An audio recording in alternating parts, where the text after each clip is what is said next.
belt spring game too. How comfortable do you think you guys are in the new offense at this point? I think we're comfortable. I think like you said, going through spring ball, the summer workouts, the player-led practices. I think guys took really good leadership and teaching themselves the offense, and then obviously going through.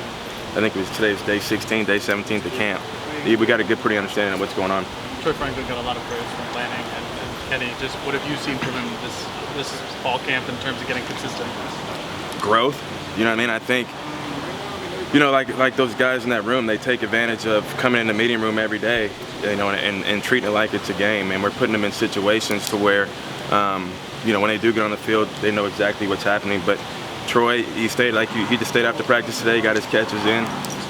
He comes in early to meetings, and he's taking good notes, and he's attentive. I think Chris has maybe had the most experience at Oregon from your group. Just your perspective on just his development and his impact of your group?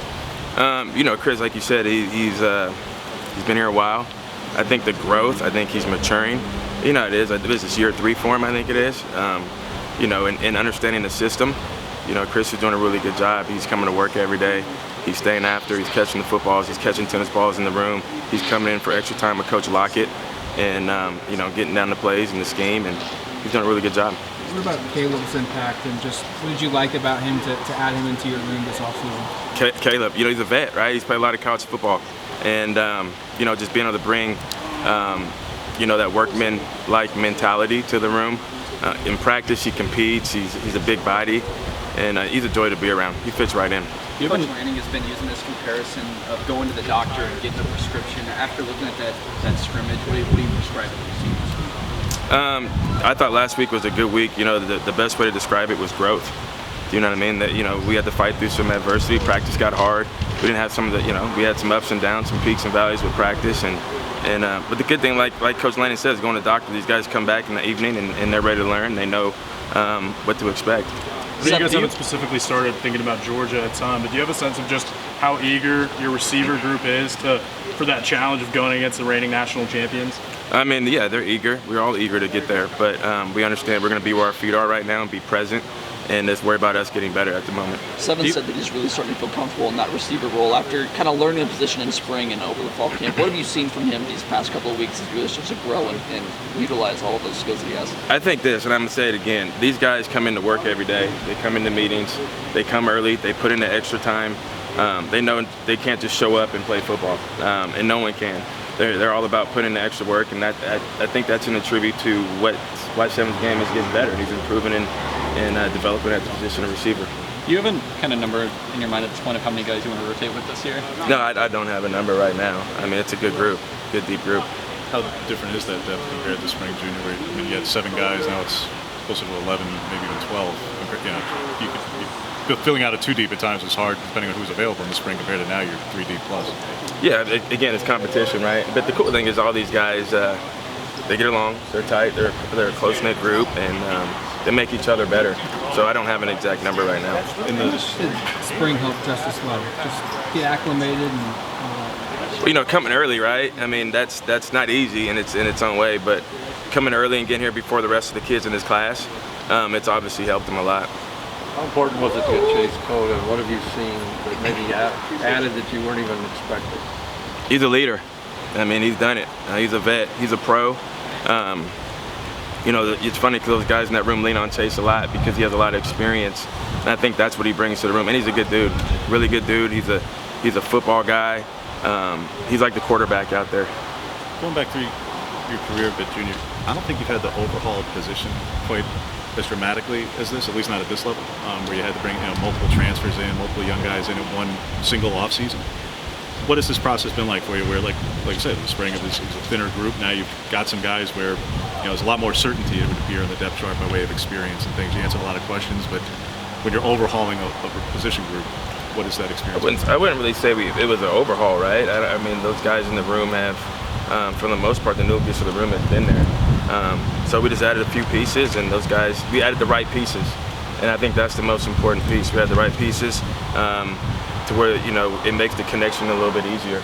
And that's one thing Coach Lanning's been talking about, right? Is just this whole camp has been about, connectivity and growth and toughness, and these guys have take a lot of ownership into that. Seven was just telling us he played some offensive line in his younger years. Does he ever show off that kind of offensive line, warhead mentality at all? 7. O-line, he said that, really? Yep. I need to see the film. The eye in the sky don't lie, right? I'm gonna ask him about that too when I get in there. But no, 7's doing good. Now he's tough, man.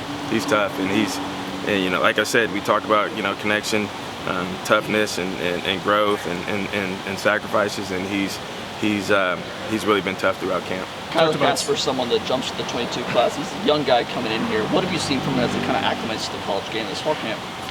He's young, right? Every day is new, but gosh, from day 1 to I think again day 16, day 17, you've seen the growth, you've seen it develop, and I'm excited to see what his future looks like.